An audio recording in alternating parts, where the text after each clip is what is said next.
오늘 말씀의 제목은 하나님의 보존하심과 성도의 인내하게 됨이란 제목으로 말씀을 나누겠습니다. 우리는 코로나 팬데믹 기간을 거쳤습니다. 코로나 팬데믹 기간 동안에 얼마나 우리가 불안했습니까? 우리 안에 당연히 주어졌던 것들이 그때에는 주어지지 않았습니다. 매우 불확실성 가운데 있었습니다.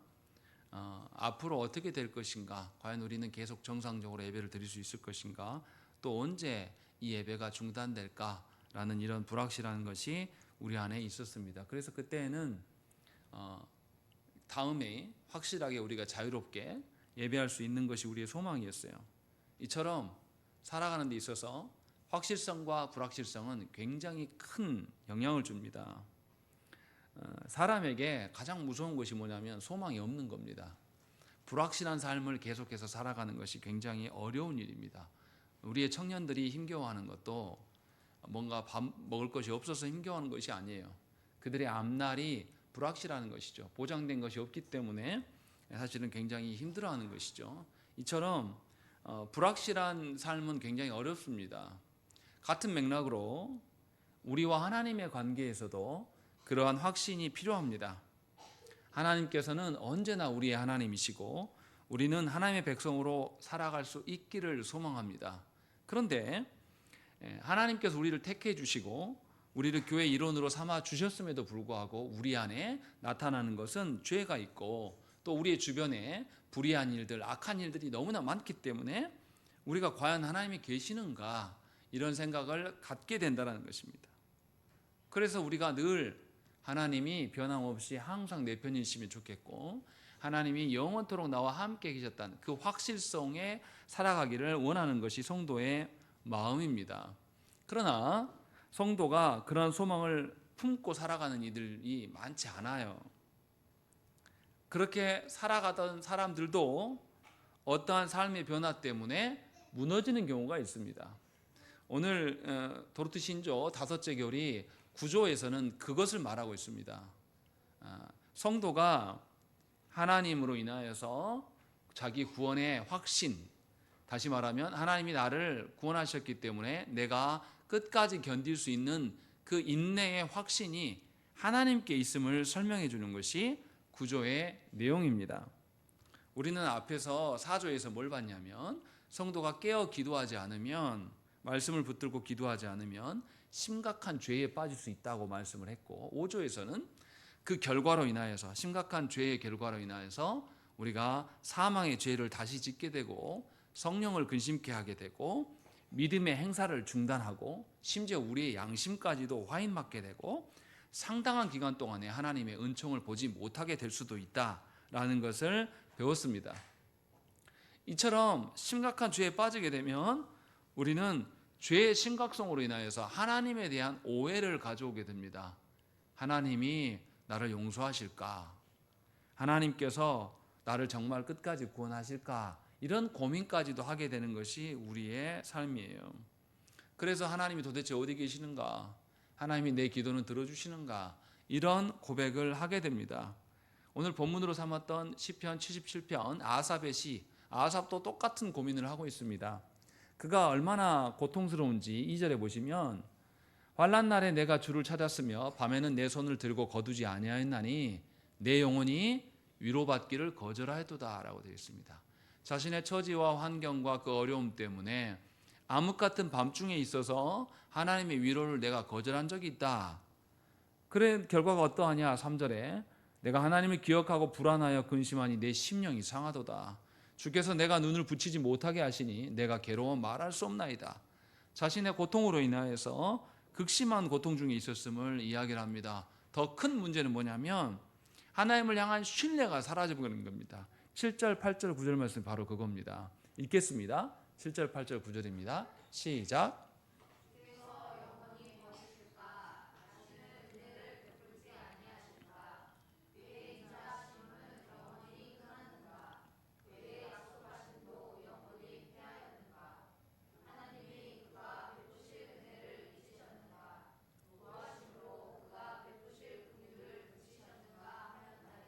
예, 시인이 하나님의 도우심을 거절했어요. 자기의 고통과 괴로움이 있어서 2절에 하나님이 위로를 끝까지 구하지 못했다. 그 결과가 무엇이냐면 7, 8, 9절에 보면 하나님을 향한 신뢰가 망가집니다. 그래서 하나님이 어디 계시는가? 하나님은 내가 이렇게 고통당하는 때 무엇을 하시는가? 그리고 하나님이 나에게 약속하셨던 것을 다 잊으셨는가? 라는 이런 의문을 갖게 하기 시작한 거죠. 실제로 이러한 것은 성도들의 삶에도 나타납니다. 목사인 저에게도 조국교회가 말로 설명할 수 없을 정도로 큰 타락상을 보여주고 있는 현실을 보면서 과연 우리 시대에 참된 교회는 있는가? 라는 의문이 들 때가 있습니다. 이처럼 극심한 고통과 자신의 환경으로 인하여서 하나님 앞에 의구심을 갖는, 의문을 듣는, 하나님 존재에 대한 의문을 갖게 되는 경우가 많이 있습니다. 이제 여기서부터 이제 문제예요.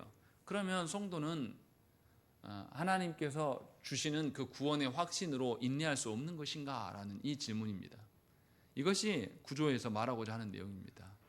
알미니안들은 이렇게 사람들의 삶을 찾아보니까 성도는 구원을 확신할 수 없다고 주장을 했습니다.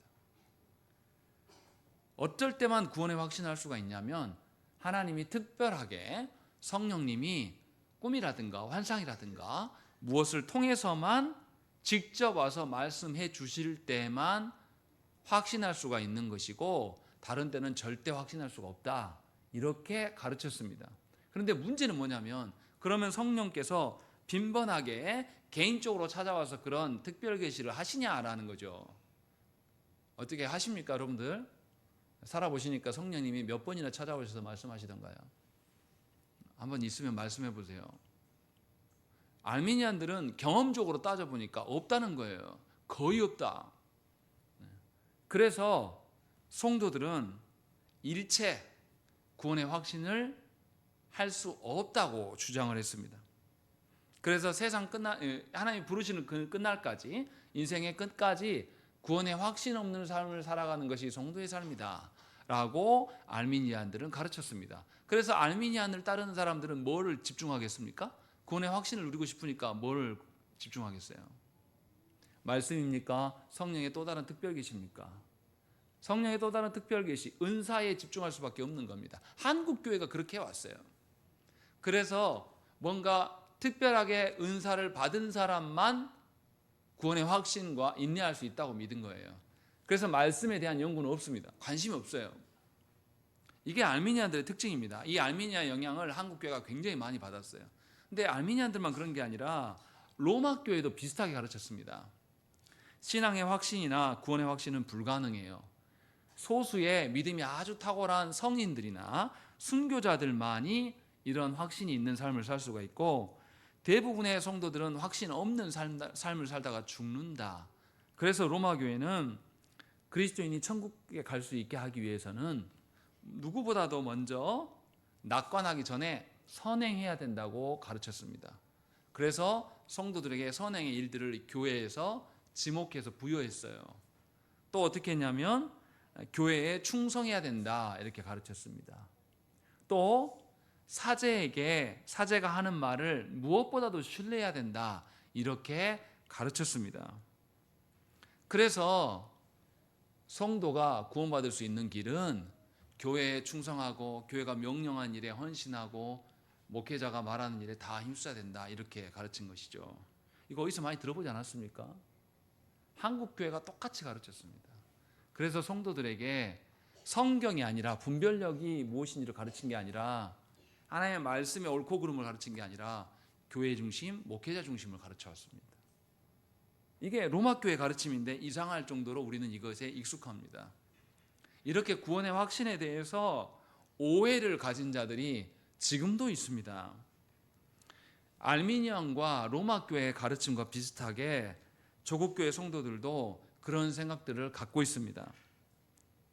자신의 현재 믿음이 불확실하단 말이죠. 앞으로 어떻게 될지 몰라요. 그래서 자꾸 회의적이고 의심을 갖는 성도들이 나타납니다. 그러니까 이제 교회가 젊은 감각이랍시고 뭐라고 하냐면 의심하는 것이 당연하다. 우리의 삶이 그러지 않냐라고 의심할 수밖에 없고, 우리가 온전히 타당하게 믿을 수 있는 분은 오직 하나님 한 분뿐이다. 이렇게 현대 교회들이 가르칩니다. 하나님 한 분만을 믿는 것이 경건이다 라고 포장합니다. 이렇게 말하면 맞는 것 같죠? 하나님만 신뢰하는 것이 맞는 것처럼 보입니다. 근데 문제는 뭐냐면, 하나님이 베푸신, 구원 베푸신 사람들 안에 구원의 확신이 있습니까? 없습니까? 없어요. 구원의 확신이 있단 말은 뭐냐면, 하나님의 구원이 어느 시점에서 나를 구원하셨는데 마지막 순간까지 구원받은 자처럼 하나님 앞에서 인내하며 사냐 이 말이에요. 이렇게 가르치니까 사람들 중에는 믿을 사람 하나도 없어. 하나님만 믿어. 하나님만 믿는 것이 경건이야. 이렇게 가르쳐 놓으니까 어떻습니까? 성도들 가운데 참다운 믿음이 드러납니까? 안 드러납니까? 없는 거예요. 잘 구별하셔야 됩니다. 사람들 중에 믿을 자가 없다, 하나님만 믿는다 라고 하는 것이 어떻게 보면 맞는 소리인 것 같은데, 구원의 측면에서 하나님께서 우리에게 구원을 베푸시고 구원의 어떠함을 누리도록 율법의 말씀을 주셨어요. 그러면 우리 안에 하나님의 나라의 질서와 하나님의 구원 베푸심의 그 가치들이 교회와 성도들 안에 드러나야지 정상입니까? 드러나지 않아야 됩니까? 드러나야 돼요. 봄이 왔어요. 봄이 왔으면 누가 심지 않아도 저 만 앞에 뭐가 생겨나야 됩니까? 푸르르고 나무가 뭔가 푸르른 것들을 뒤에 비치면서 꽃이 피어야 돼요. 이게 정상적인 봄의 모습이란 말이죠.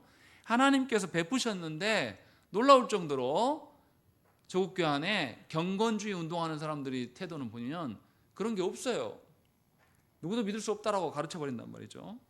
그래서 구원의 확신이 없는 것처럼, 다시 말하면 하나님이 우리에게 구원을 베푸시는데 우리 안에 구원의 흔적들이 없으면 하나님의 구원이 있는 겁니까? 없는 겁니까? 없는 것처럼 되는 거죠. 그럼 하나님 언약에 신실하시다며요. 하나님 우리한테 신실하시다면서요. 그럼 하나님의 신실성이 부정되는 겁니다. 실제로 이러한 구원관을 갖고 있는 그런 현실이 우리 조국교회의 현실입니다. 그래서 구원의 확신에 대해서 엄청난 오해를 갖습니다. 구원의 확신을 어떤 신비적인 어떤 신비 체험으로 구원의 확신을 가지려고 한다든지, 아니면 구원의 확신을 가질 수가 없는 것이다. 그래서 교회 중심, 목회자 중심으로 살아야 된다 해서 목사 중심의 교회를 만들어 놓은 거죠. 그러나 이것은 옳지 않습니다. 생각해 보세요. 성도가 일평생 구원의 확신이 없이 살아간다고 생각을 해보십시오. 그러면 성도의 삶이 어떻게 하겠습니까? 내가 구원 받을지 안 받을지, 내가 인내할 수 있는, 구원이 확정적이면 내가 인내할 수 있어요, 없어요? 있죠. 인내할 수 있잖아요. 근데 모른단 말이에요, 그거를. 중간에라도 내가 탈락할 수도 있어요. 그러면 내가 어떻게 하겠습니까? 내 마음이 늘 어떻게 하겠어요? 불안하겠죠. 늘 불안하고, 하나님이 구원 베푸셨는데 나한테 자유함이 있겠습니까? 없겠습니까? 없어요. 늘 불안해하면서 두려움과 압박 속에서 살아갈 겁니다. 누구보다도 노심초사하고 어쩔 줄 몰라 하고 공포와 불안 속에서 살아가는 것이 그리스도인이 될 수밖에 없는 겁니다. 그런 그리스도 안에서 그런 그리스도인들이 하나님을 신뢰할 수 있을까요? 아니요. 구원의 확신을, 인내할 수 있는 확신의 그 근거를 찾지 못하기 때문에 하나님을 신뢰하지 못할 것이고, 로마 교회처럼 결국은 사람의 행위에 집중하게 될 것입니다. 이런 점에서 구원의 확신을 갖는 것은 굉장히 중요합니다. 그러면 왜 이런 일이 발생하냐 이 말이에요. 도로트 신조 9조의 제목을 봐보십시오. 뭐라고 써 있습니까? 보존하시는 것을 확신함. 제목 자체가 그래요. 이것의 확신을 어디서 찾는 겁니까? 나에게서 안 찾아요. 하나님께서 찾고 있습니다. 그러니까 하나님께서 우리를 택하여서 부르셨기 때문에 택하신 자들의 구원의 확신, 인내의 근거도 하나님의 행하심으로부터 찾는 거예요. 그래서 우리가 지난주에 뭘 배웠습니까? 성도의 믿음의 근거. 믿음의 근거가 뭐라고 했습니까? 삼위 하나님의 행하심이라고 이야기했습니다. 성부 하나님의 작정이 실패됩니까? 실패되지 않습니까? 실패하지 않는다. 성자의 중보가 무효화됩니까? 무효화되지 않습니까? 무효화되지 않는다. 성령의 인치심이 나로 인하여서, 내가 실수하거나 내가 의도적으로 범죄함으로 인하여서 성령의 인치심이 변화됩니까? 변화되지 않습니까? 변화되지 않는다라고 우리는 배웠어요. 그런데 신자 자신이 스스로 인내하는 것이라면 우리는 계속 휘청거릴 수밖에 없을 겁니다. 위태롭게 살아갈 수밖에 없어요. 정리하면 성도가 믿음으로 인내한다라는 것은 사람의 일입니까? 하나님의 일입니까? 하나님의 일이라는 것이, 이것을 우리가 알아들어야 돼요. 우리는 어리석어서 자꾸 어떻게 생각하냐면 우리의 구원을 사람의 일로 간주합니다. 하나님이 구원하셨는데 나를 보니까 어때요? 구원받은 자다운 그런 면모가 내 안에 막 바로 생겨나고 확확 드러나지 않거든요. 늘 의심이 있고 내 안에 뭔가 어리석음이 계속 드러나요. 그리고 내 환경이, 하나님이 나를 구원하셨는데 왜 우리 가족은 이러지? 우리 교회는 이럴까? 왜 우리가 속해 있는 이 조국 대한민국은 이럴까? 라는 생각을 자꾸 갖게 된다는 것이죠. 왜 그러냐면 구원을 사람의 일로 간주하기 때문에 그렇다는 것입니다. 세례로 우리가 생각을 해보십시다. 구원의 문제를. 세례를 받았음에도 불구하고 우리의 삶을 바라보면 어떻습니까? 세례 받은 자의 면모가 드러납니까? 그렇지 않아요. 세례를 받았음에도 불구하고 우리 삶과 우리 행동을 보면 내 구원이 진짜 바른 건가? 내가 세례 받은 것이 정말 온당한가? 라는 생각이 들 때가 많습니다. 이렇게 생각하는 이유는 뭐냐면 세례를 사람의 일로 간주하기 때문이에요. 세례 받은 것을 어떻게 생각하냐면 우리의 일로 여긴단 말이에요.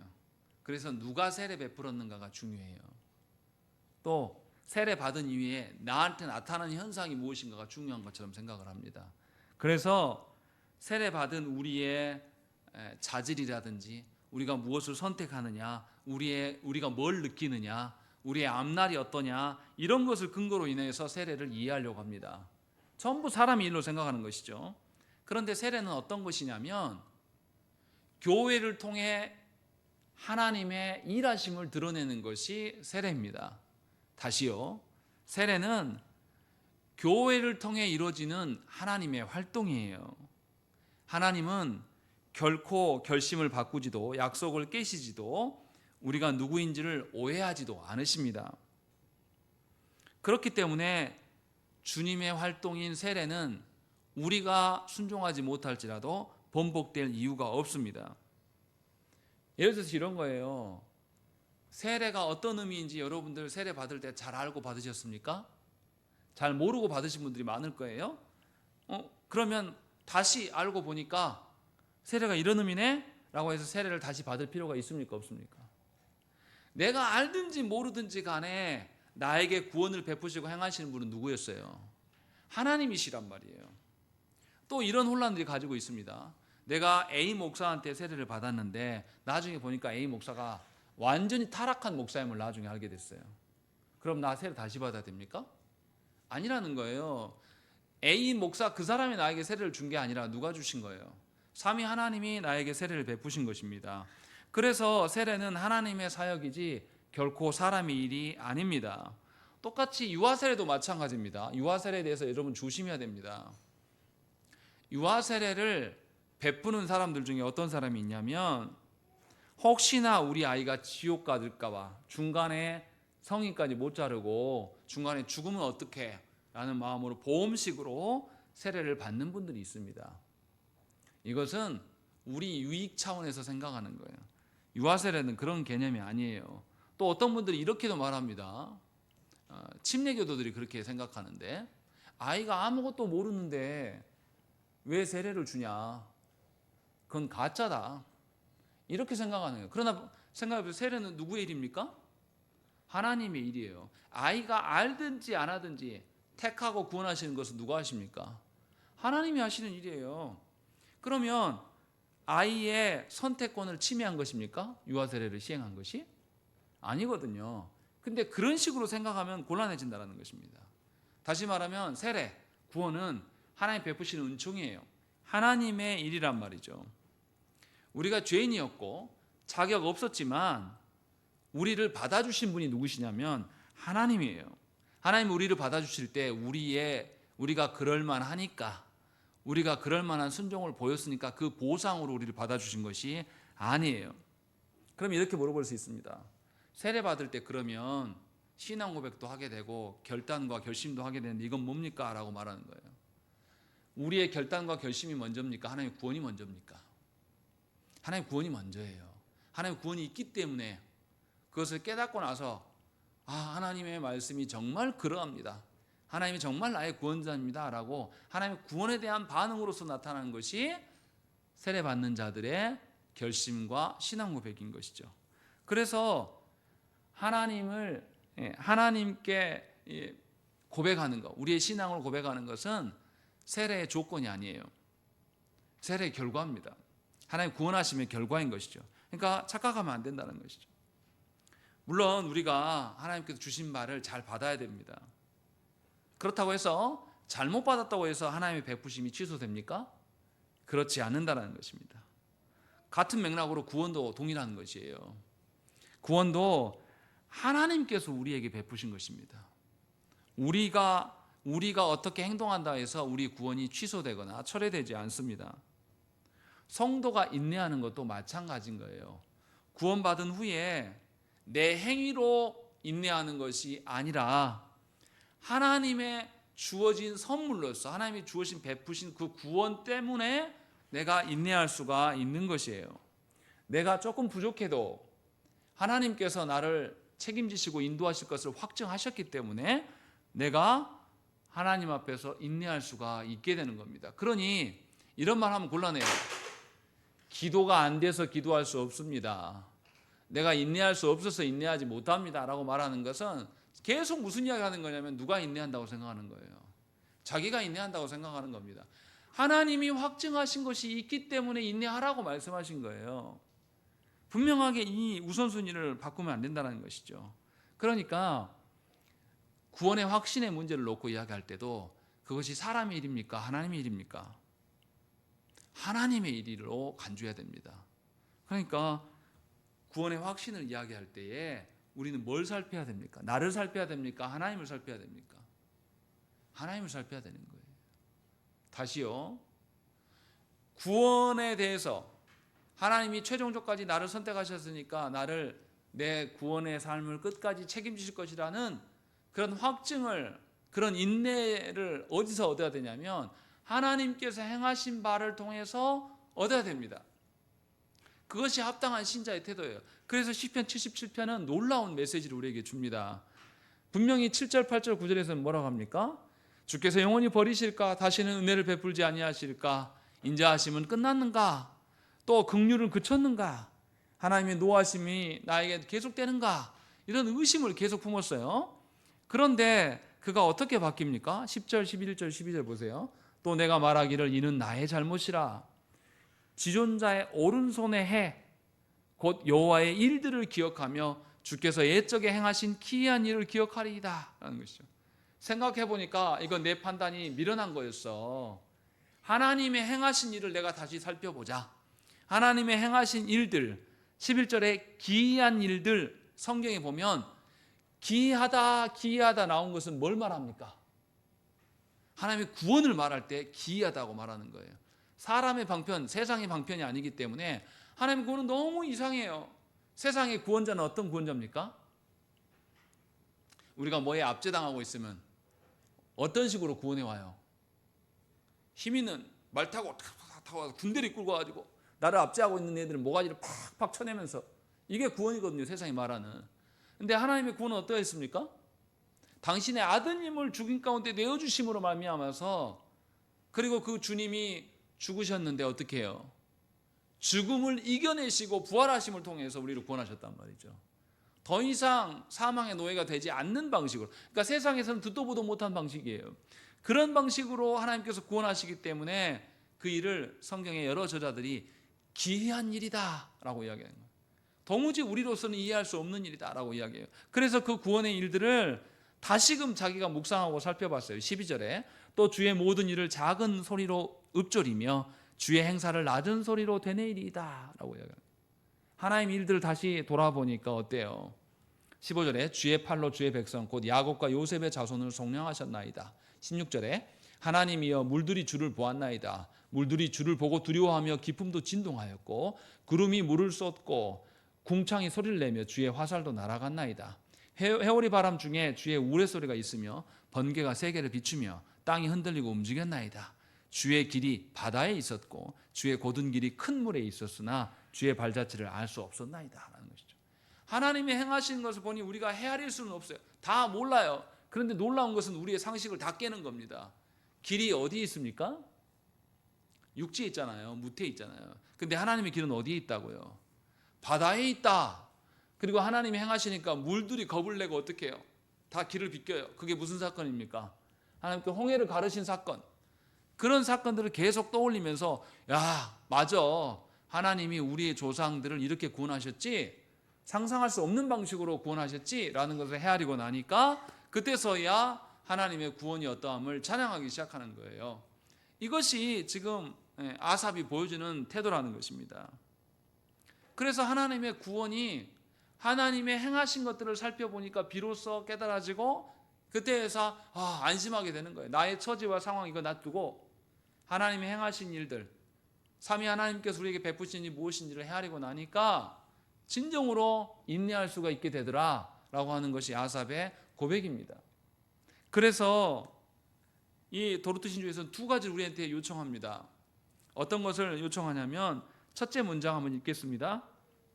시작.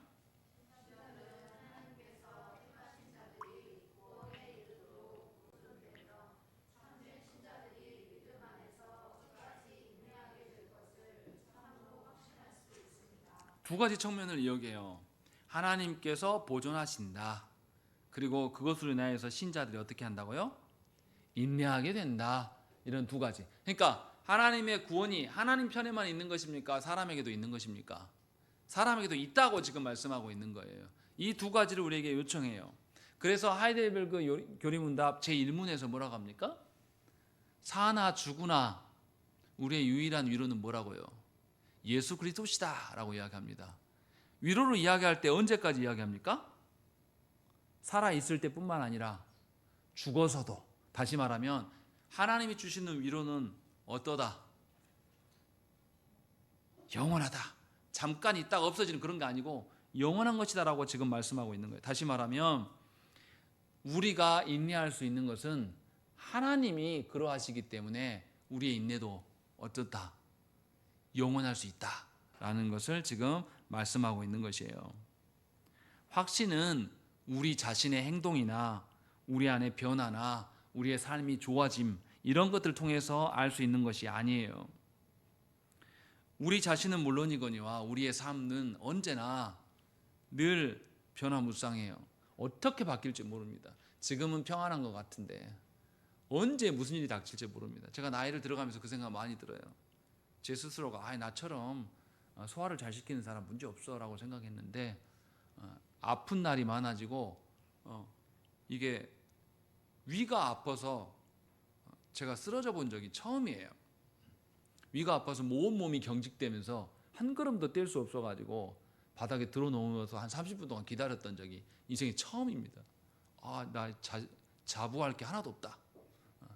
내 힘으로 할 수 있는 게 하나도 없다는 걸 깨달아요. 우리는 그냥 존재예요. 언제든지 하나님께서 손을 딱 거두시면 언제든지 죽어요. 그런 연약한 존재입니다. 그렇기 때문에 우리로 뭔가 확증을 하면 안 돼요. 삼위 하나님이 행하신 것으로 확증해야 됩니다. 그리스도로 성령님으로 확증하는 것이 우리가 살아있는 동안의 일인데 죽어서도 이것이 가능하다고 하이델베르그 요리문답 우리에게 말씀합니다. 그래서 이러한 확신은 분명하게 우리에게 지속 가능한 것들을 소망하게 합니다. 영원한 것들을 소망하게 한다는 것입니다.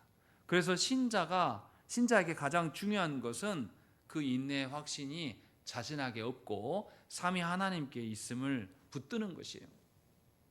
저는 그런 분들을 보면 참 부러워요. 저는 교만해서 그런지 뭔가 하나님을 믿으러 가면 바로 못 믿어지더라고요. 항상 말씀으로 뭔가를 확인받아야지만 믿어져요. 그런데 그렇지 않고 믿으세요 하면은 믿는 분들이 있어요. 정말 순전한 마음으로. 어렸을 때도 그런 어르신들을 본 적이 있고, 또 살아가면서도 정말 내가 볼 때는 이 사람 별로 똑똑해 보이지도 않고 세상 물정 전혀 모르는데 그냥 믿으러 가니까 믿는 분들을 본 적이 있습니다. 그냥 믿어진대요. 사실은 이것이 하나님 앞에서 우리의 합당한 태도이고 이것이 인내의 확신입니다. 그것이 하나님으로 말미암아서 있는 것이죠. 그래서 우리가 힘써야 될 것은 뭡니까? 하나님을 붙드는 겁니다. 우리 마음대로 살아가는 것이 아니에요. 하나님을 붙들므로 말미암아서 우리가 인내할 수가 있는 것이에요. 그러니까 성도가 숨쉬고 살아가는 동안에 자신의 일들로 인하여서 자신의 의지로 인내할 수 있다고 말하는 자들은 다 거짓말입니다. 우리는 그렇게 생각하지 않잖아요. 누가 더 신앙이 좋냐라고 했을 때 뭘 보고 신앙이 좋다고 말합니까? 그 사람의 행동, 그 사람의 태도, 그 사람이 교회에다 얼마나 많은 것을 섬겼는가, 뭐 이런 것을 근거로 인하여서 저 사람은 신앙이 좋아서 인내를 잘할 거야 라고 이야기한단 말이죠. 그런데 정작 고난이 오고 생명의 위기가 왔을 때는 정말 이상한 일이 생깁니다. 그렇게 신앙이 좋을 줄 알았던 교회 직분자들이 배신하는 경우가 더 많고요. 정말 아무것도 아니었던 사람이 목숨까지 내놓고 순교하는 경우가 드러납니다. 이것이 한국 교회 안에서도 드러났어요. 일제가 신사참배를 요구할 때 누구는 다 신사참배했습니까? 장로교 총회의 총회장부터 임원들은 전부 다 신사참배했어요. 그런데 그것에 반대하고 나가서 쫓겨난 사람들은 신사참배하지 않았습니다. 해방이 되고 쫓겨난 사람들이 다시 총회에 복권됐습니까? 아니요. 쫓아냈어요. 힘없는 소수가 됐습니다. 그냥 유약한 자로 남아있는 거예요. 그런데 하늘에서는 하나님께서 누구를 인정하시겠습니까? 참다운 인내가 누구에게 있겠는가를 우리에게 알려주는 겁니다. 조국교회 안에서 늘 그래왔어요. 우리가 분별력을 갖고 잘 우리 한국교회 역사를 잘 봐야 됩니다. 힘있고 이름 알려진 그런 목회자들이 정말 그런 분들을 전부 싸잡아서 제가 부정하는 게 아니라 하나님 앞에서 인내함이 무엇인가를 말하고 있는 겁니다. 그래서 분명하게 하나님께서 행하신 것을 통해서 우리는 인내할 수가 있는 것입니다. 그래서 아삽은 과거에 하나님께서 자신의 선조들에게 행하셨던 일들을 되새기면서 자신도 그렇게 하나님께서 행하실 것이다라는 근거로 다시금 회복되고 있음을 고백하고 있습니다. 로마서 말씀 한번 보십시다. 로마서 8장 말씀 보겠습니다. 로마서 8장 38절과 39절의 말씀을 읽겠습니다.